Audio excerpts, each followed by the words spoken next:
The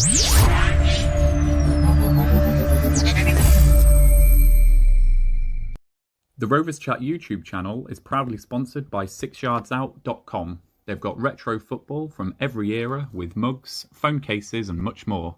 They also have plenty of Rovers goods including apparel with the famous 94-95 season and this season's kit. Check them out using the link in the description below.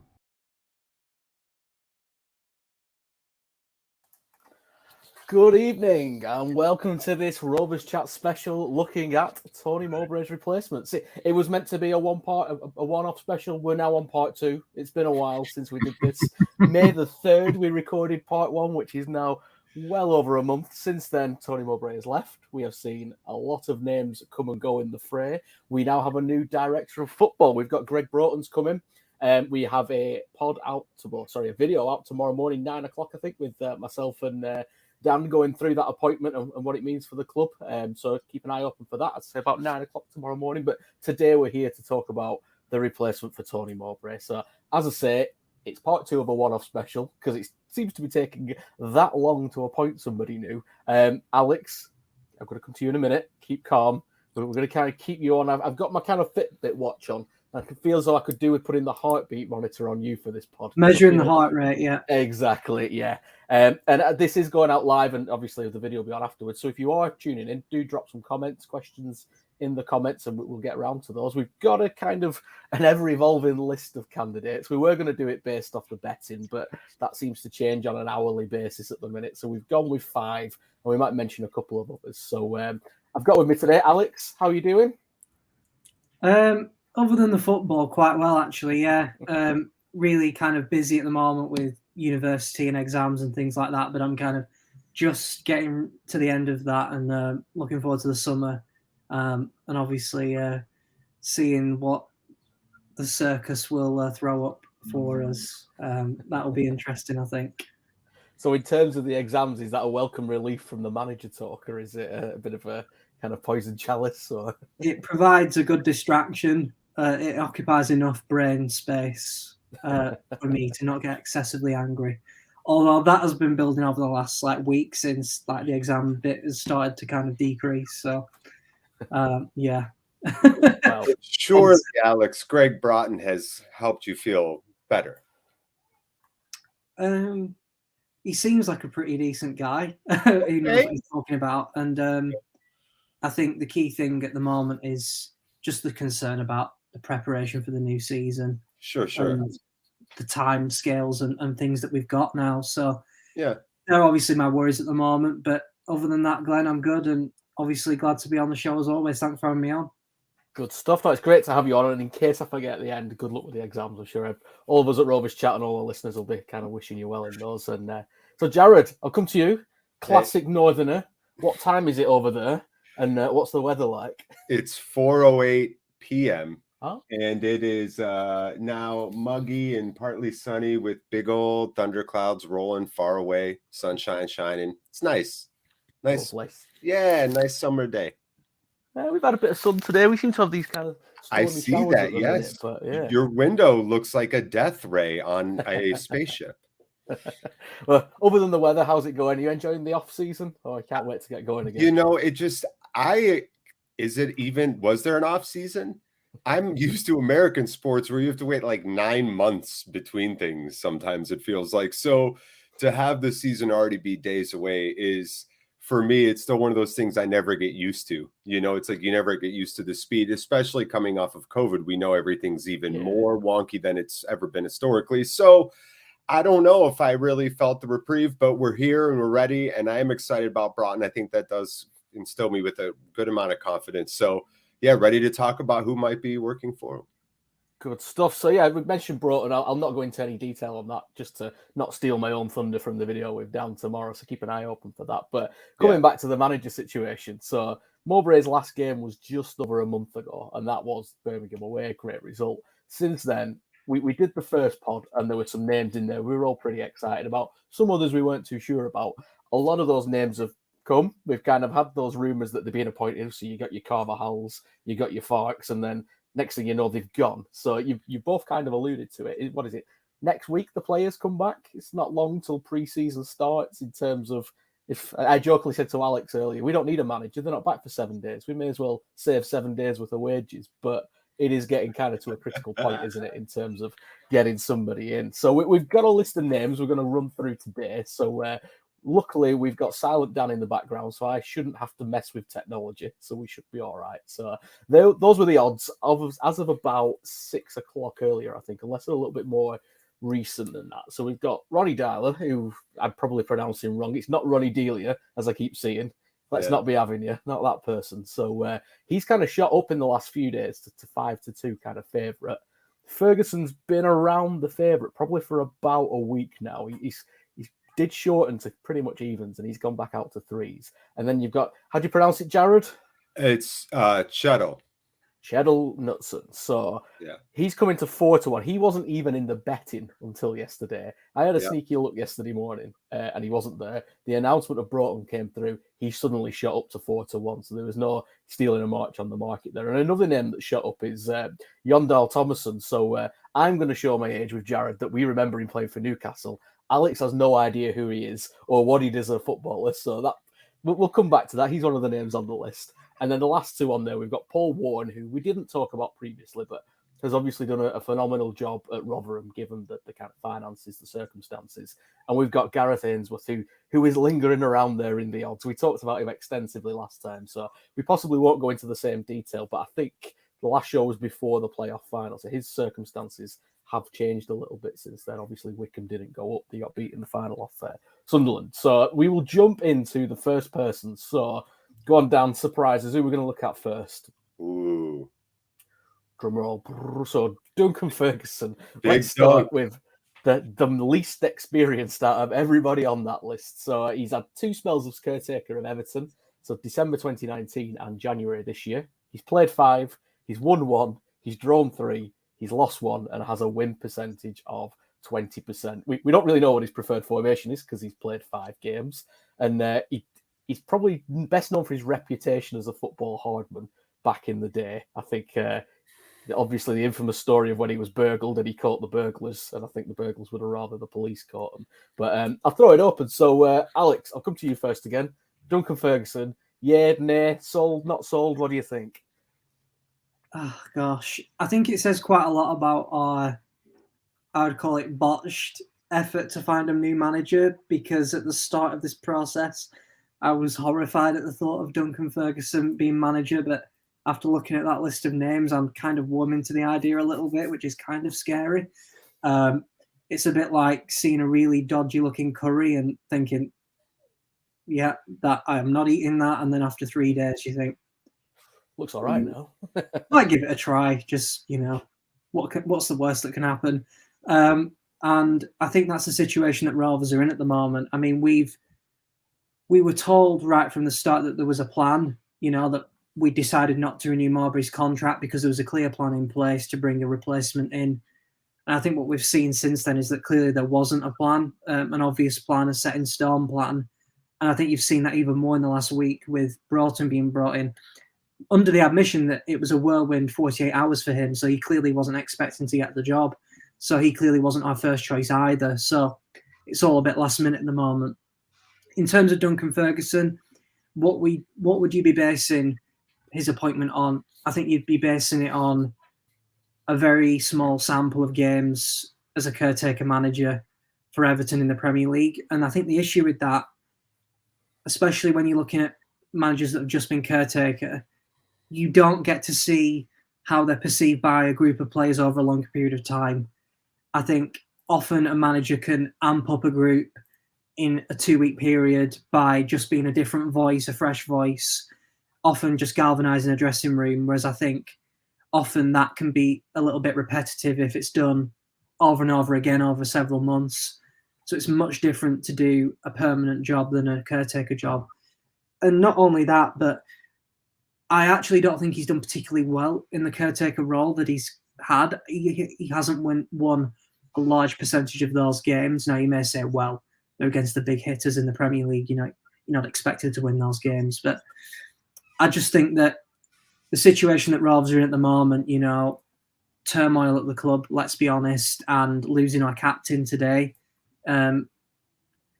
we're not really in the situation, I think, to gamble on a manager that hasn't managed before on a permanent basis. And I think that's what would worry me the most about Duncan Ferguson. I don't doubt his passion for the game, and I don't doubt that he would want to make a success of it if he came here. But I don't think that standing on the sideline and waving your arms about a lot gets you promotion from this league.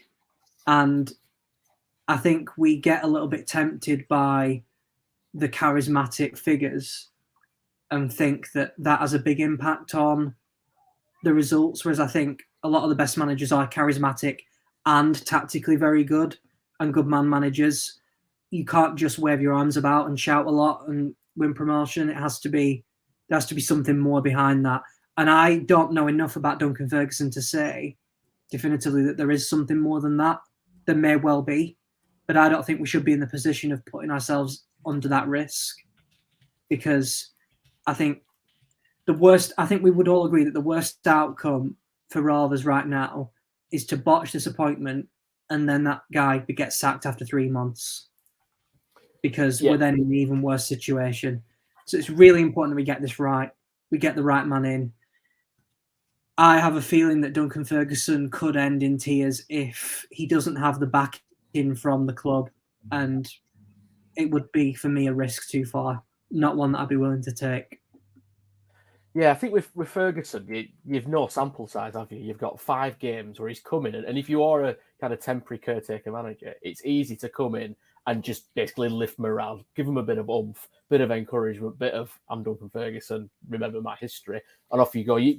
They got 1 win, was it I said, and they kind of 4 draws. So it says that they were solid, but perhaps not that great kind of goal scoring wise. Obviously, I don't know who they were playing at the time off those stats, but I think you're right. There's such a small sample size, and it's difficult to know what his style is. I think the Ferguson rumour almost kind of leapt up a little bit when there was talk of David Unsworth as the director of football as well. There was this kind of David Unsworth leaves in Everton, Ferguson's leaving Everton, 2 and 2 together. One must be coming in as director of football, one must be coming in as manager. And I think that kind of shot him up the odds. And the club, not the club, but the press kind of said they've not spoken to him. There's no kind of truth in that rumour. I think there's a lot of, you look at the Sky Bet odds, and fairly certain that Sky Bet know about as much as me and you about who's going to be the next manager, so I wouldn't read anything into that. Jared, yourself, Duncan Ferguson? Any thoughts? N-O to D-U-N-C. I think out of all the names, it's the least appealing name to me for several reasons. One is experience, and we've heard and it's been reported that ownership are looking for a manager that has some championship experience. And I think that it's easy to get caught up in names and sometimes lose track of that. Probably is kind of an important thing to them.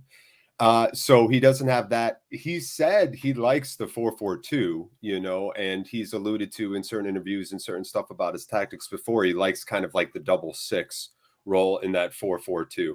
Right. So I even think that if, let's say that is his preferred style, because that's what he said it was, I don't even think our team fits that with the kind of diminutive wingers that more like to tuck inside that we have.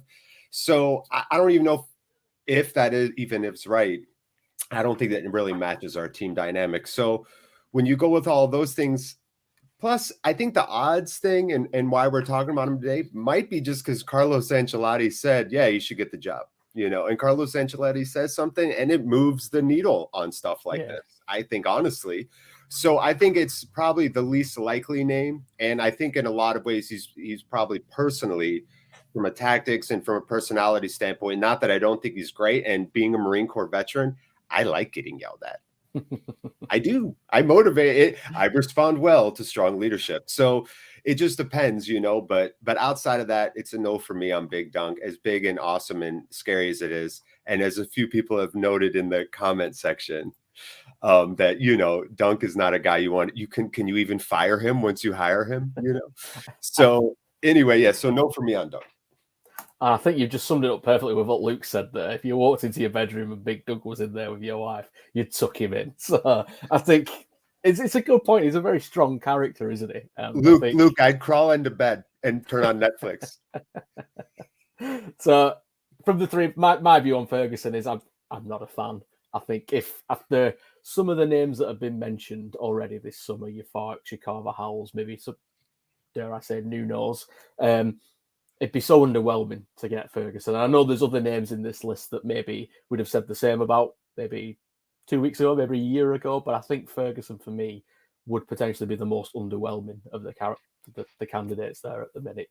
Might be completely wrong. I kind of put in the Rovers chat that us three are right. We're good. So we're all going to say no to Ferguson. We're going to look at the other candidates. Perfect. So Dan, let's dip back into the tub again. Who's the next one up for us to have a look at? So we've got Ronny Deila, I think is how you pronounce it, Deila. One of those, definitely not Delilah or Delia.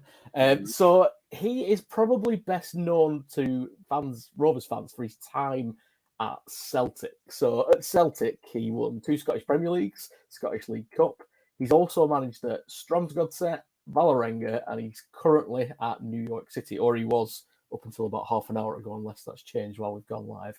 That's how these things work. So he has an overall win percentage of 49.91%, which is pretty good. I mean, in comparison to Tony Mowbray's was 41.4, and that was kind of slightly skewed by the League One season. Saying that, he's managed in Norway, no offense, Jared, the US, and Scotland. So maybe in terms of testing himself, but he's won trophies. So you can't really argue with a manager that's won trophies. I think this is a really interesting option here. I think New York City are a team on the up. Is that right, Jared? I'm going to kind of completely put you on the spot here.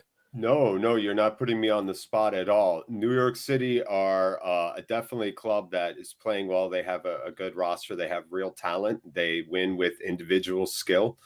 And, he's part of what is it called? City Sports Group, right? The group that owns Manchester City, which we're now in the era of football, like late stage capitalism, where ownership groups just own multiple clubs now. Yeah. Because CSG is up to like 8 clubs, and it's going to grow. It's just like they're like the Amazon of clubs. Pretty soon there'll just be 7 owners of 5 European leagues. So that's the kind of stuff worries me, but there's a lot of complications with Ronny and with his situation in New York with City Sports Group and with the rival club that's after him right now, Standard Liège, who's taken 2 of City Sports Group's high executive talents away. And so it's like a splinter cell. And according to reports, it's not friendly anymore. So I think there's complications with that. There could be work permit complications, and money. There could be compensation. And Rovers don't strike me as a team that would really do that unless they were really, really sold on this guy as the guy.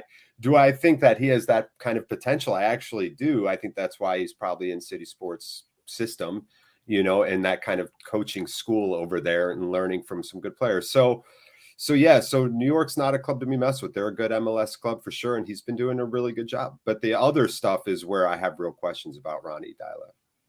In terms of that other stuff, and thanks for bringing up the Standard thing, because I've seen Standard all over messages today and thought, I presume that's Standard Liège, but I'm not 100% sure. So thank you for tidying that up for me.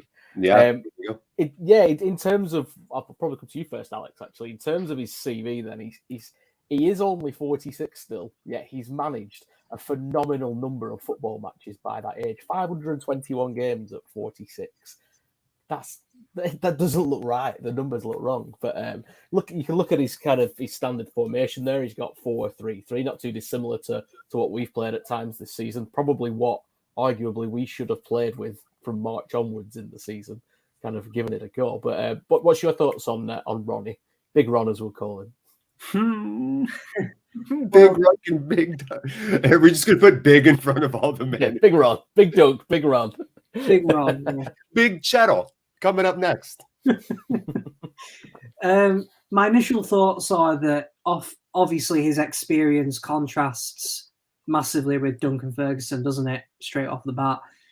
I think he clearly has something about him to win trophies. Wherever you go, if you win trophies, that's a good thing. I would question whether he wants this job. Has he applied for this job? Has he been interviewed for this job? Are we trying to headhunt him rather than the other way around? And will he be able to adapt to English football? Because my big concern was how he did at Celtic. Now, I know you can say, well, he won the 2 SPLs in the row when he was there, but Rangers were in the doldrums, obviously, at the time. They hadn't even worked their way back up the pyramid by then. And it really was you almost have won the league before it had even started. So I'm reluctant to read too much into that in terms of achievement.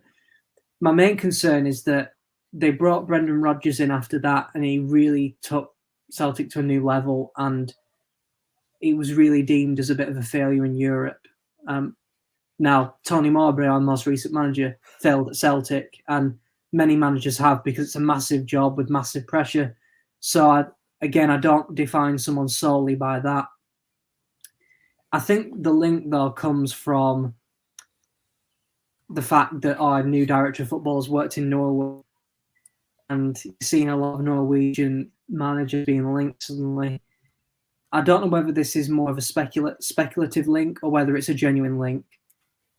Rich Sharp said today that he thought that there was something in this link, and you tend to believe Rich when he commits to a name. He's usually spot on. So I certainly probably think that there is something in this. Yeah. Comparing to Duncan Ferguson, it's a no-brainer. You'd rather have him 1,000 times over. Would I take him? When you look at the other names on that list, probably. But am I convinced that he would be a success? No. I don't really know what to base it off. When you're bringing in a manager that hasn't managed in England before, you're always wondering how it's going to work out. It's a risk. But you could say that a lot of those other options are also risks for various other reasons. So if you are consigned to that list to pick a new manager from, you would probably say that he's the one you'd pick. And I think the reasons for that are evident. His experience, his winning of trophies, and the fact that he would be hungry to come here and maybe prove a point in English football and see if he could take his career to the next stage. So all those things would be positives for me. But yeah, I think this is more of an overarching opinion, but whoever the club wants, they have to make a decision, because time is kind of ticking now. We're getting to the stage where the players are back in like 7 days. So we really need a manager. And one thing I won't stand for is getting shellacked in the first 4 games because we're not prepared, and the excuse being, well, we didn't get the manager in time. But lad, you had 2 months to do that, so that's your own fault. So I just want to make that clear that whoever we want to bring in, do it, and do it soon. But if you consign to that list, Dial is the one that I would probably pick. I think I'll come to you in a second, Jack, with my next question. You've raised a good point there, Alex. Is we've seen the likes of Farke come and go, Carvajal come and go, other names come and go. I think there was Beale as well, who's ended up at QPR.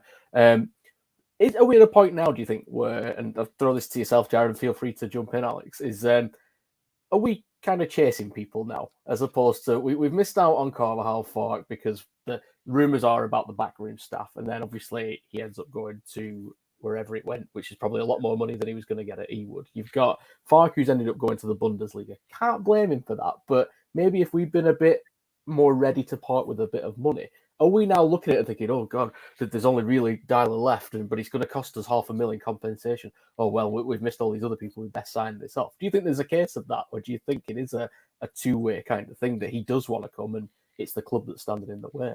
Yeah, no, I don't think it's a case of that at all. In fact, what I've read is that Rovers got a lot of interest in the position late into the process, and that they had 10 interviews in 10 days after already having it narrowed down to a list of 5. So I think if that were me in that situation and I had my targeted list and I was negotiating, but I was feeling like, this guy's asking for a lot, and I feel like we have good momentum with these departments and the staffs we have in place, and he wants to just take them all and leave and start from scratch, even though these things are building us toward something positive.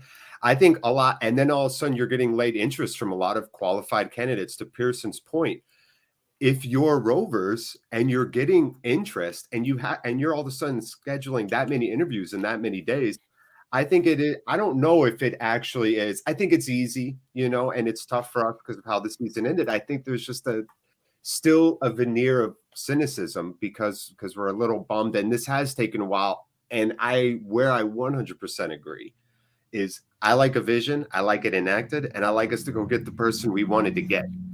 That obviously hasn't happened, but for me, that we know, we might always have wanted this person. You're right. Yeah. Maybe not, but we had that initial target and the list, and the list grew with a lot of late interest. So I think Deila's one of those guys who showed late interest, and because of his situation, it's complicated, especially with him. I think out of all the situations of all these candidates right here, whether we've spoken to him or not, I think his is the most complicated as well. So who knows?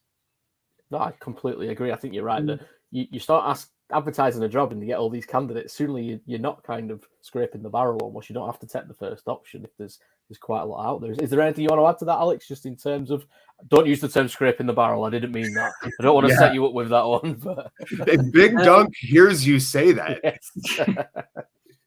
Yeah. I think the only thing I completely agree with what Jared said, but you look at the way that most clubs conduct a manager search, they don't have an application process for managers. They go out and get the manager that they want. They make their own shortlist based on their own vision, maybe down to 2, 3, 4 names, and they go and get that person. You don't sit there static and wait for people to apply for your job. It's your job to go out and find the manager that suits you. You can't expect the perfect manager to fall into your lap just by chance. You're never going to get a good manager that way. You've got to have a vision for what your club needs, knowing your club and all the inner workings of your club. And you've got to have the attitude of saying, well, we need to go and find the manager that fits us. So it's our job to go out and find that guy and bring him in. At the moment, we are sat here waiting for people to apply for our job. I mean, we've got it completely the wrong way around. We should be going to other managers and asking them if they want to take the job. We should be going to Mark Warburton at this stage, who hasn't got employment yet, and saying, do you want an interview for this job? There's a lot of questions that need to be answered when this process is over about the way that it was conducted for me, because it's not comparable to anything that I've seen before at other clubs. You look at Blackpool losing their manager overnight. They got a short list of 3 managers that they made for themselves and have gone out and tried to get them. Even our neighbours across the road over the M65, I know that being managerless is in fashion in East Lancashire at the moment, but they had a clear man in mind in Vincent Kompany and are trying to get him. So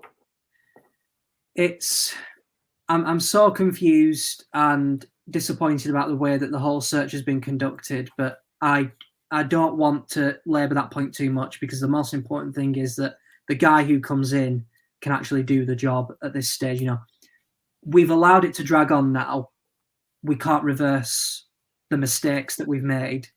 So the only thing that we can do now is rectify it as quickly as possible, which is to, of the names remaining on this list, pick the one that we want and go and get them. Now, I know that sounds quite simple and simplistic, but we must be the only club in the world that doesn't make our own shortlist and go and get the guy. I'm staggered by I don't know whether it's incompetence or what, but yeah, I'm absolutely stunned. And, we're in the reality where we're going into a pre-season in 7 days and Ben Benson's going to be taking training. So yeah, we got you, bro. I don't need to say any more than that.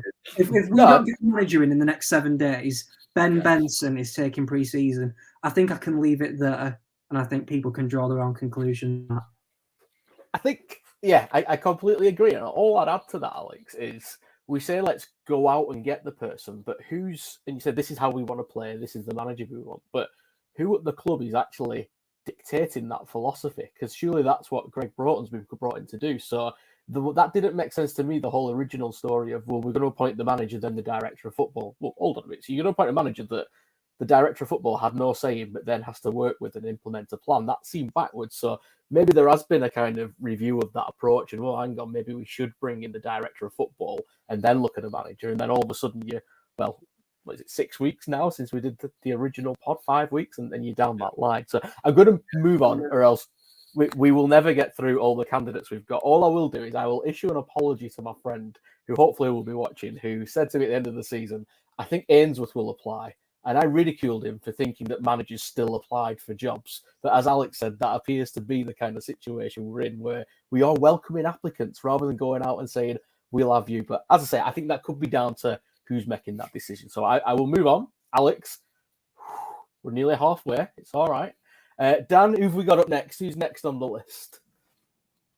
So we have got Gareth Ainsworth. So we probably won't need as much time for Gareth Ainsworth, as we did in quite some detail earlier on. So we've already had a comment on about Ainsworth. So we got Daniel saying, let's just pick Ainsworth and get it over with. We all know it's going to happen. It's destiny. So Ainsworth, we've touched on him previously in the last show.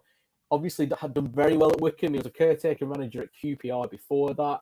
At Wycombe, he's played 513 games. He's won 202. Overall, he's got a 39.1% win percentage. He kept Wycombe up straight away. He's then took him to the Championship, back down, playoff final again this year, on a bit of a shoestring.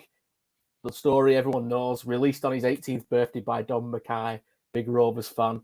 A lot of people, even before this summer, even like when we had the horrible run last year, we're talking about Ainsworth then. Jared, I'll come to you first. Thoughts on Ainsworth?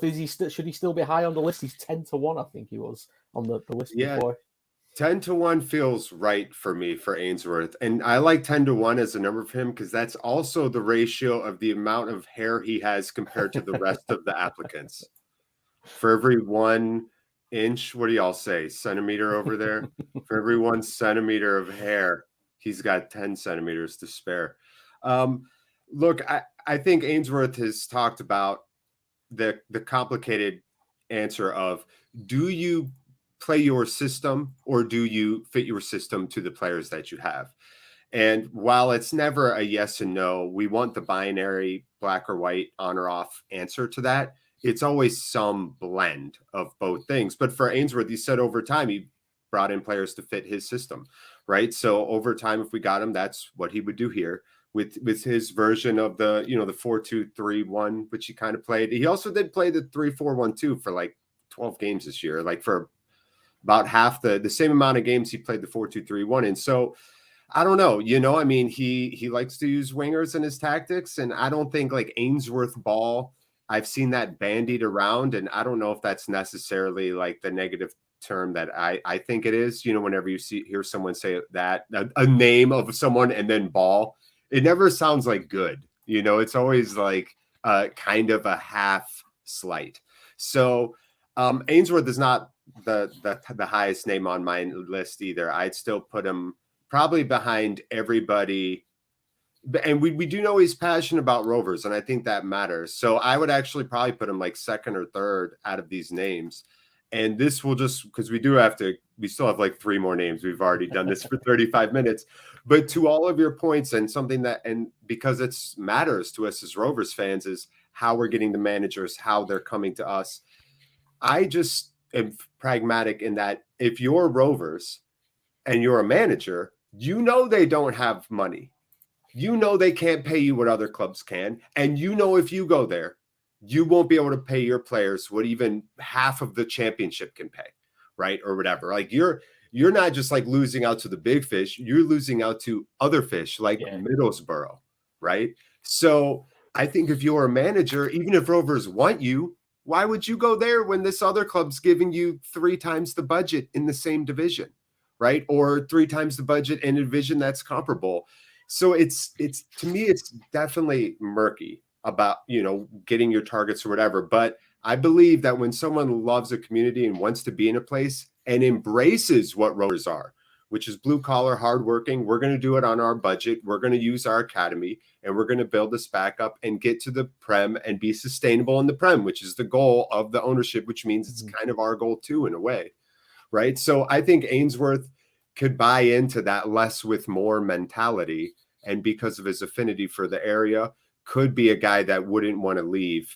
As Broughton said in his interview, even if things aren't working out right, we're sticking to our long-term vision and we're going to stick to our long-term plan, whether things get rocky or not. That's what they did at Glimt. And it was incredible, the results, to be fair, that they got there. And they relied on their academy, right? So that sounds a lot like Rovers, which is why I like Broughton, and which is why I think Ainsworth wouldn't be a bad choice overall. I'm not ecstatic, but it wouldn't be a bad choice. There was a point probably about a week ago where I was, you know what, I'm all in for Ainsworth. I quite like that. It was after the playoff final, they're giving it a good go in the second half. Gary Boyle, give it a good go. But I just worry with Ainsworth that he does come in with this kind of, like you say, stigma of that's the way he plays, that's Ainsworth ball, that's his style. But my worry is he comes in and the expectation is maybe a little bit higher than mid-table for a couple of years, build that system. We've just missed out on playoffs. Does he get that time? Greg Broughton said we're sticking to the plan. Is Ainsworth Ball coming back to it again, that plan? I don't know. I think things have moved on as they have done for the last month, in the last week, in terms of who's now on the list and who's in contention. Like you say, I'm happy he's on the list. If we, I don't want to say ended up with him, but if he was to be manager, I think there are a lot of positives to take from that. But I think there are others. I just have one last thing to add, because this is a surprise. And we were waiting to do this live. Huge announcement. I built a time machine and I went into the future. And I interviewed Gareth Ainsworth and took a picture of him. He was still working at Rovers. Stan, show the picture, so proof that I traveled into the future. See, there's Gareth Ainsworth. Still managing Rovers. Just lifted the Champions League. That's where he is. Love it. Alex, anything you want to go back on from the last part of you? I don't know what to say after that, to be honest. Bring on Shuttle. The one thing I don't want to rehash what I said about Ainsworth last time. I would concur with my views back then about lack of experience at a club other than Wickham, etc., etc. I just wanted to add that I think the reason that Ainsworth hasn't been appointed is because the club worry that he will be trouble. And by trouble, I don't mean trouble in the sense that you would immediately think. I think trouble in the sense of being too passionate and asking too many difficult questions of the people in charge. If a Rovers fan gets this job, there'll be a special obligation on them to almost act as the conduit between the owners and the fans. And I think that the club worry about that. And I think the club worry about the potential power that the manager might get in that form. You mean like a mutiny on the bounty thing? You know, one thing I will say about Ainsworth is we know for sure that he wants the job because Mark Atkins confirmed that. And I've got no reason to distrust that whatsoever. So we know for a fact that he wants this job. It's, as I said before, it's our job. If he wants the job and we want him, then you go out and you get the man. You don't sit there and wait. So this is why this thread kind of runs through this whole conversation. You know, we're constantly going back to this. You know, if they want this guy, go out and get him. And sign a contract. So that's really the only things I'd add on Ainsworth than what I said last time in the last video. But yeah, I do think that there are some people at the club that would rather not have a Rovers fan as manager.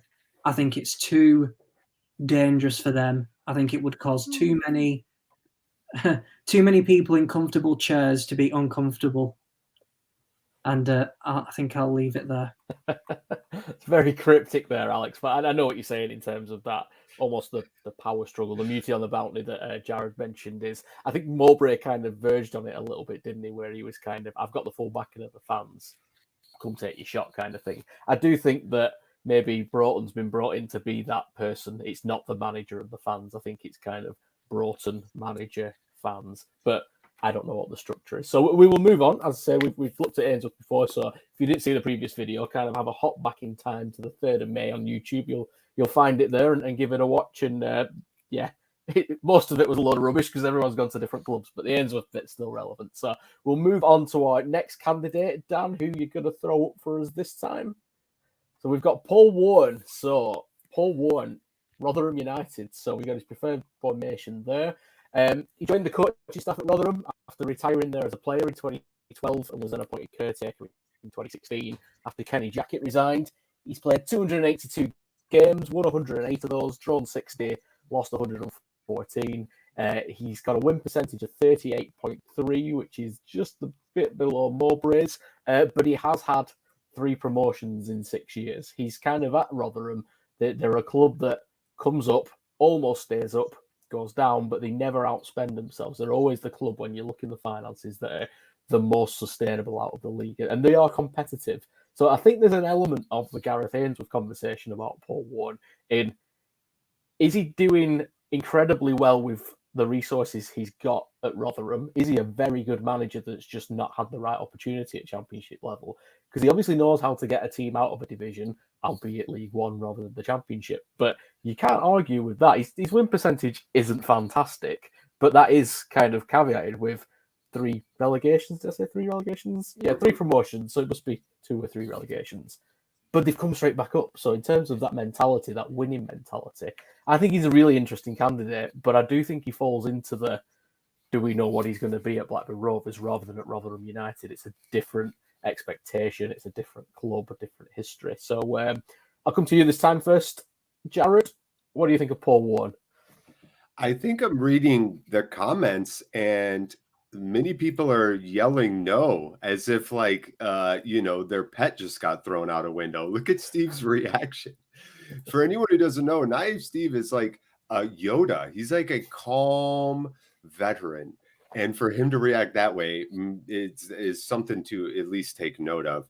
Too much of a risk, too, by the way. So I don't know if I necessarily agree with that. I think anything you do, when you hire a new manager, you're taking a risk, right? And so it doesn't matter, how big of a risk or how small it is. It's a risk nonetheless. And people who badmouth it the whole time will say, see, I told you so. And people who said it was going to be good will say, see, I told you so. And round and round it goes. But Paul Warne does play an interesting style and interesting formation, and he has made it work on a very limited budget, and he has brought in players, and then those players have appreciated in value, right? Which is kind of like what Mowbray did with Rovers. Is it like a lateral move, right? Where maybe the thinking with people is maybe too much of a risk in that he wasn't able to ever keep them up, and unlike Mowbray, who got us out of League One and kept us up and built us up in the Championship, Warne couldn't do that with Rotherham. So why would he be able to do it with us here? Which I think we have a better academy, obviously, and I think we have more resources than them. As much as I just said we were limited in our resources,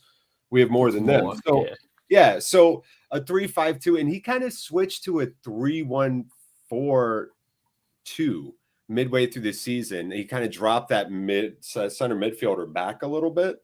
Into almost like the holding role, the deep playmaker role. And then they kind of did even better after that. So, that style of a 3-5-2 style with our diminutive wingers and, wanting to play the ball up to strikers that are forwards that can kind of hold the ball and wait for play to come in.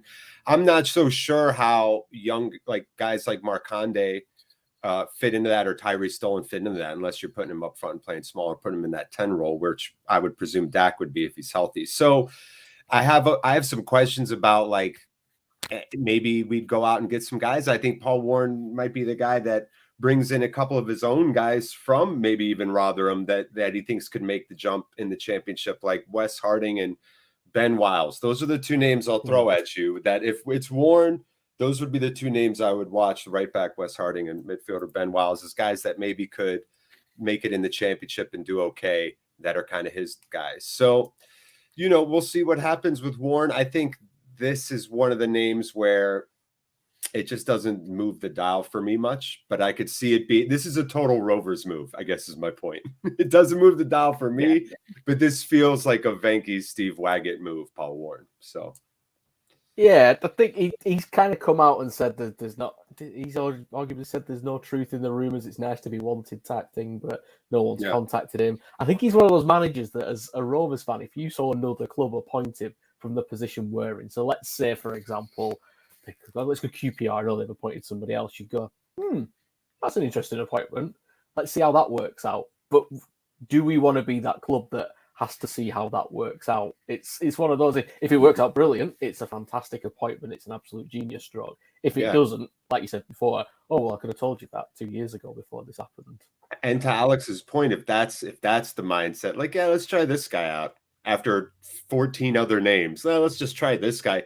That the optics are horrible because that decision-making tree is horrible.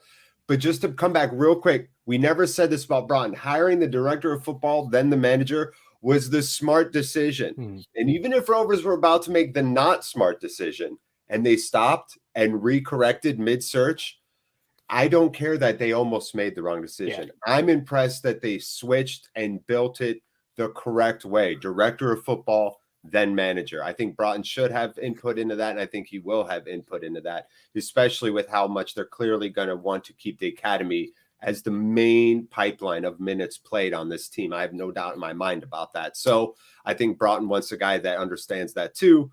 So yeah. I don't know if there's really much truth. That's why it doesn't move the needle for me, honestly, like some of the other names. Sorry, go ahead. It's okay. So coming across to you, Alex. So Jared has just said that he doesn't care if the club got it wrong to start with, as long as they get it right in the end. I would love to get your take on that and whether it's taken them too long to get it right, shall we say? And also, what's your thoughts on Warne? I'll put it up to you. I completely agree with Jared about appointing a sporting director first before a manager. My only issue would be, why have we appointed a sporting director in June and not in April? Because there was no reason why we couldn't have got that guy in April and had all this sorted out much sooner. So I agree that to appoint a director of football after a manager is completely absurd. Bearing in mind, you expect the director of football to have any power whatsoever now at this club. God knows what his job description is. Does this guy actually have any power to do anything? Yeah. Other than put the cones out for the under-23s games. Put the cones out? The director of football? Alex, you'd be surprised at some of the things that have happened. Just ridiculous things. But going back to Paul Warne, I think he would be useful if you were planning on being relegated from the Championship. I don't really see that as the aim for next season, so I don't really see why we would bring him in. He has got no experience bringing young players through, has got no experience managing a bigger budget than what you get at Rotherham, for example. And I just think that I agree with Jared completely that it would be a typical Venky's appointment. But we're getting to the stage where I'm thinking, God, can we kind of give Tony a ring and maybe ask him to come back for next season? Wow. Okay. So pull it back. So are we saying yes or no, Alex, for Paul Warne? I think on balance, weighing up all of the factors, I think it might just be a no. Just no, I'll take that. Jared, are you kind of thumbs up, thumbs down, thumbs in the middle, gladiator style? Or I don't even know anymore. That was so great. I would say that I think this is more of an odds thing than it is a realistic thing. So I would say my thumb's like this angle on Warne right here. So not all the way down, but like kind of below the midway point.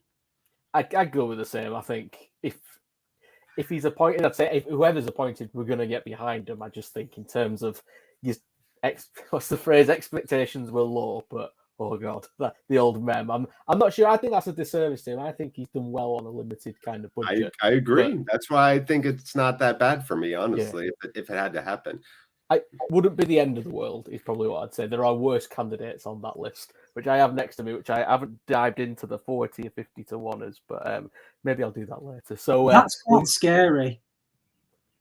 Yeah. The worst candidates on the list.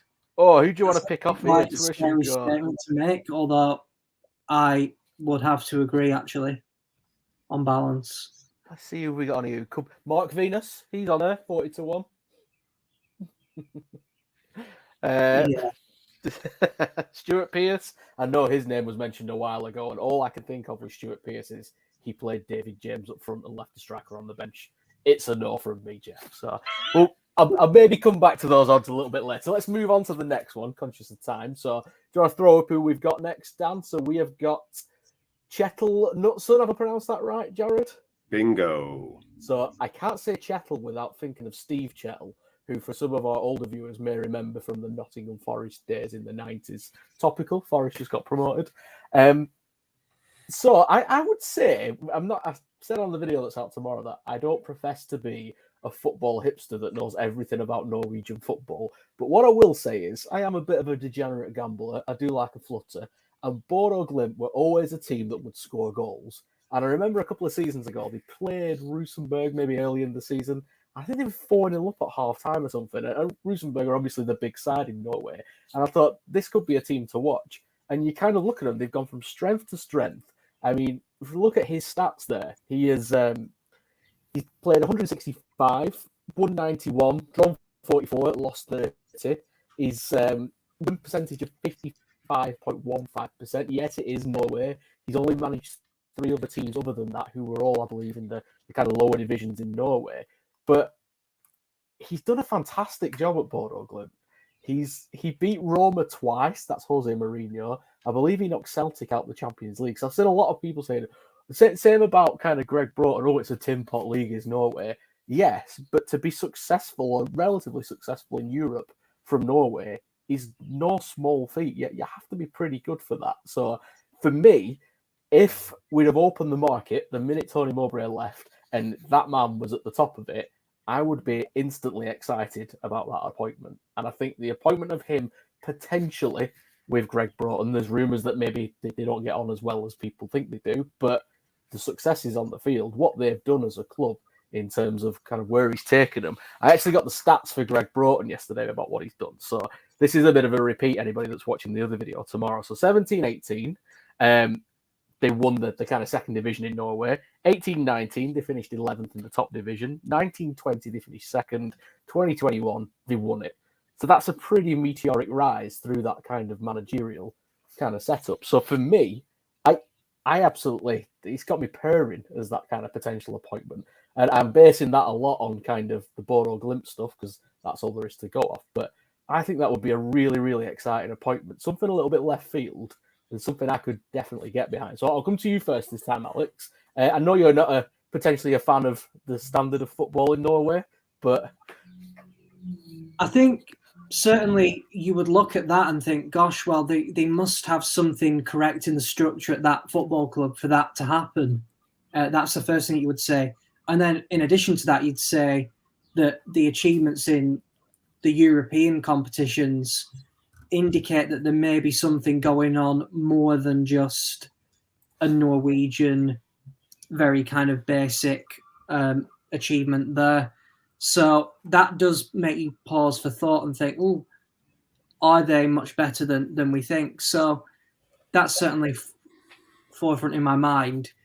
The one thing I would say on this is I've actually read quite a lot of things that indicate that Greg Broughton and this guy did not actually get along very well at all at Bodo Glimt, and they actually were not really communicating with each other at the end, and that people in Norway would find it astounding if he turned up at Rovers for that reason.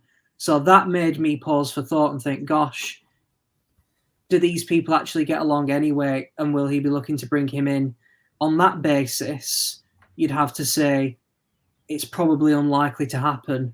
However, he was nowhere in the betting, and now he is one of the favourite. Now, there's an obvious reason for that. There's an obvious connection there in the clubs.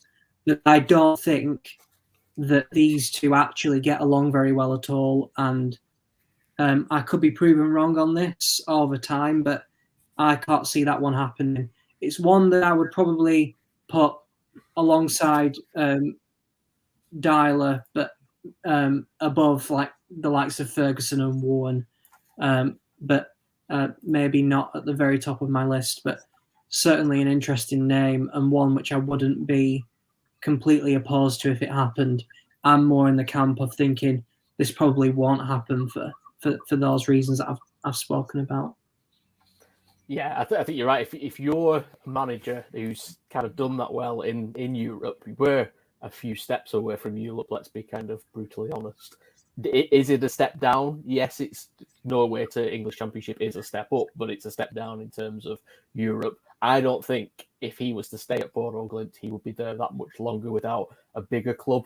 No offence to Rovers, a bigger club coming sniffing, someone from maybe your Hollands, your Frances, your Germany, that kind of thing. If he doesn't get on with Broughton, is that a bad thing? Do we want a setup where everyone's chummy and everyone's best mates? Is that not what we've been moaning about with Mowbray and Waggett for the last couple of years? So I'll just throw that in to play devil's advocate. Jared, yourself, Kjetil, what do you think? Yeah, I kind of like Kjetil. Honestly, I like his style of 4-3-3. It's very much an attacking 4-3-3, high energy, winning back position, tucking in the wing backs, and playing really good attacking football. So he's had really good success, no matter how much that roster has chopped and changed due to their success the last couple of years. So they have relied a lot on the academy, right, and their players that they were bringing in and developing. But he's also still throughout that time, I think, managed to get really good results with different rosters. So I like that about him a lot as well. In terms of the rumors and stuff like that, and the words that they might not get along great, or they don't get along at all, or people might be shocked, it's possible. I went on Glimt's website and translated it, and then went to the staff directory and tried to call some Norwegian people today just to try to get anything. I was like, why not? I got an hour. Let me just call Norwegians and see if somebody will say something about Broughton. But turns out nobody was there because it was 9:30 at night. Whoops. Anyway, so yeah, I think this might be, though, to the point, it might just be like betting wool over the eyes. Right? It makes it's lowest hanging fruit. It's the manager that was there where the guy was, and boom, why not? And so I think this is a very nice way to take a lot of people's money if you're betting on Kjetil. However, I would bet on Kjetil just because that's maybe the name I want the most. I do like his style. I think that he would be awesome here. And I think that Rovers, no matter what, the whole tin pot league thing, that line of thinking is so flawed. Because if you take a nothing team in a league that hasn't won anything really, they won something in the 70s, but they're an 8,000 stadium, nobody cares about them, league in the middle of nowhere. And you turn them into a team that takes on Roma and Jose Mourinho twice. You win the division more than once, right? And you just all of a sudden are the powerhouse of your entire division. It doesn't matter if the league's tin pot or not. That shows you know how to run an organization. It doesn't matter if you do a small league or big. Sure, there's a difference eventually. Can they do that same thing again? But that's real talent. That's real vision to take a club and do that with them, and to go into Rome, Italy. Like, I'm sure those crazy little Scandinavian dudes never thought that's where they'd be, So that's why I like this tandem. And that's why I think out of all the tandems, in terms of ceiling, in terms of potential, rumors or not, odds aside, whatever, potential for sustainability in the Premier League, I would go Kjetil for sure. Yeah, it's a good point. Yeah, call Norwegian football tin pot if you want, but the saying goes, you can only beat what's in front of you, and he's beat what's in front of him. So next level is that championship. As I say, I kind of be dubious. I think you're probably right in terms of 2 and 2 equals 5 in terms of Broughton and bringing a Norwegian guy in. So on the betting front, just to tip my hat a little bit, I put a couple of quid on Ronny Deila at 25-1 at the weekend, and he's no longer 25-1. And I am furious that Sky Bet aren't offering me a cash out. But let's see how that goes. So just on Kjetil then. So Jared, are we thumbs up? We'd like that one. Alex, thumbs up, thumbs down. Hey, Oh, we all agree. Three thumbs Alex, I never see you make that gesture. up. That must be alcohol he's drinking. That's what it is. Is it? Should be. It's not. Have I never made that gesture on this show? It stands out. Probably not. It's Rovers related, isn't it? Probably not. Well, you just went from let's get a manager that will know what to do after we get relegated to this. So I think that's like a pretty substantial change. Well, it's a substantial change in caliber of applicant, isn't it? Ooh, nice sounds. Yeah, love it. So, there you go. He was great. He knows things. So we'll move on to our final candidate. We've got detail on today. So, Dan, if you want to throw him up, some of the, as I mentioned earlier, more aged members of our community may recognise that man from his playing days. It's Jon Dahl Tomasson. So, obviously had an absolutely illustrious playing career. He played for the likes of, not frantically looking at Wikipedia, Newcastle, Feyenoord, AC Milan, Stuttgart, Villarreal, and back to Feyenoord. 450 games. He had 112 caps for Denmark. And since finishing playing, he's managed Excelsior and Roda in Holland, where I think it's fair to say maybe didn't go too well. I think at Excelsior, he played 25, won 10, drew 9, lost 6. And then at Roda, played 17, won 3, drew 2, lost 12. But his most recent appointment was Malmö, where he was from January 2020 to December 2021. 93 games, 52 wins, 21 draws, 20 losses, giving him a win percentage of 55.91%. So for me, he seems to be a late entry into the running, probably as late as Kjetil. He's currently in there at 5-1, so he's fourth favourite.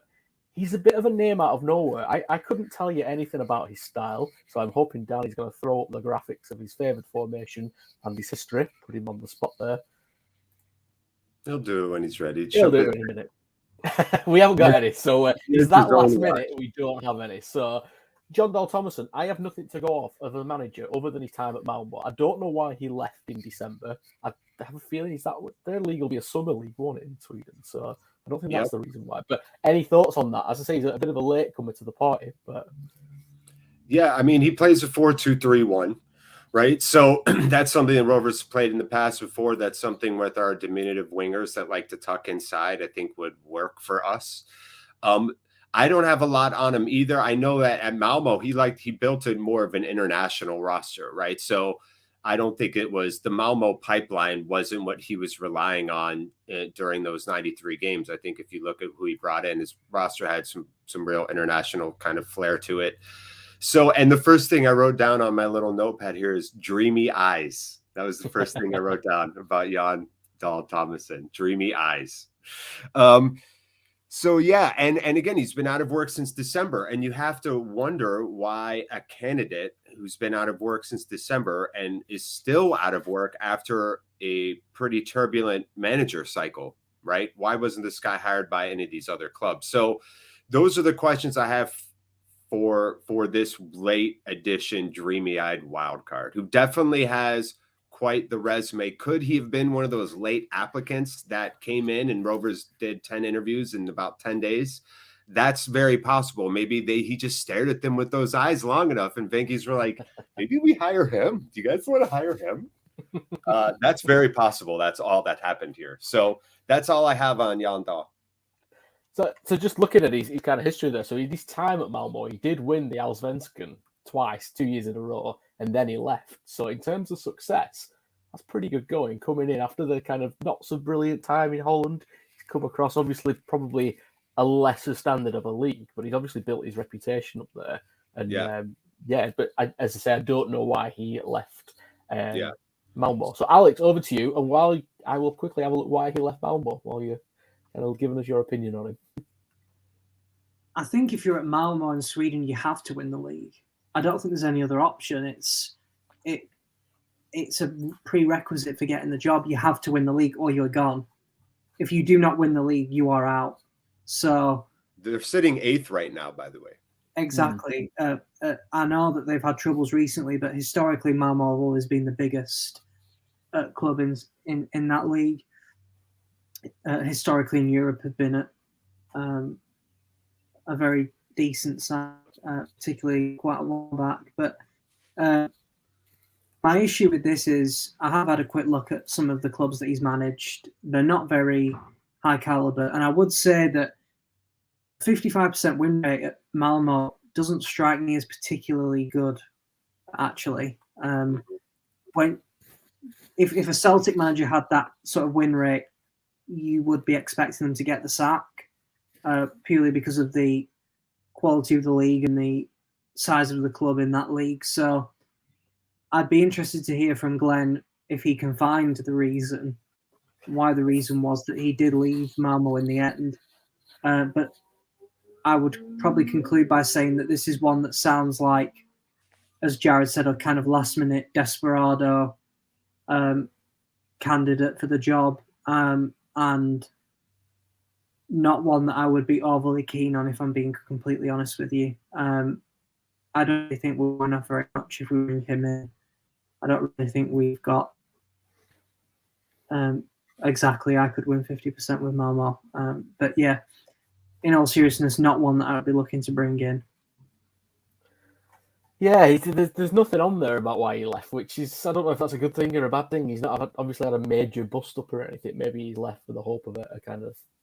Maybe it was personal medical stuff. Yeah. Maybe it was family stuff. His family lives in Holland, so that could be a reason as well. But then don't forget, these are all human beings with families, every single one of them, and those families factor into their decisions as well. No doubt.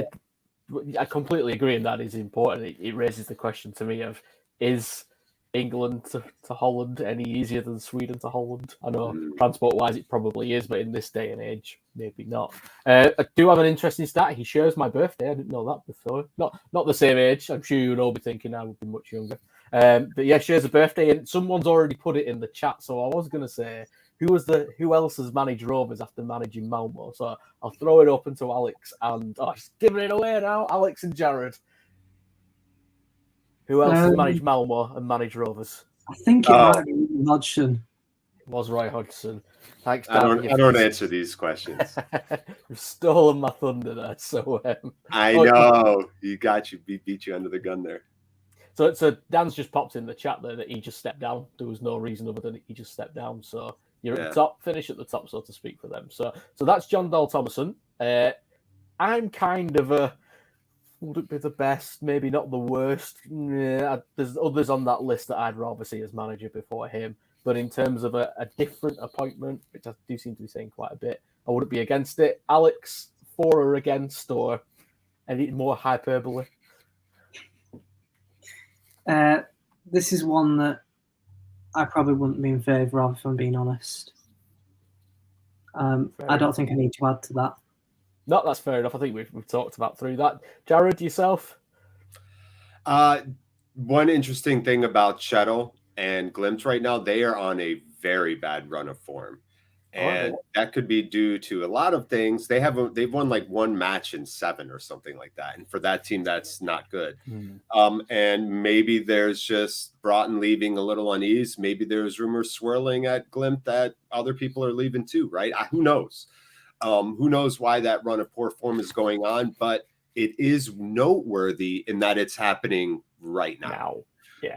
It is noteworthy that Ronny Deila is going through a little bit of stuff over there in New York right now.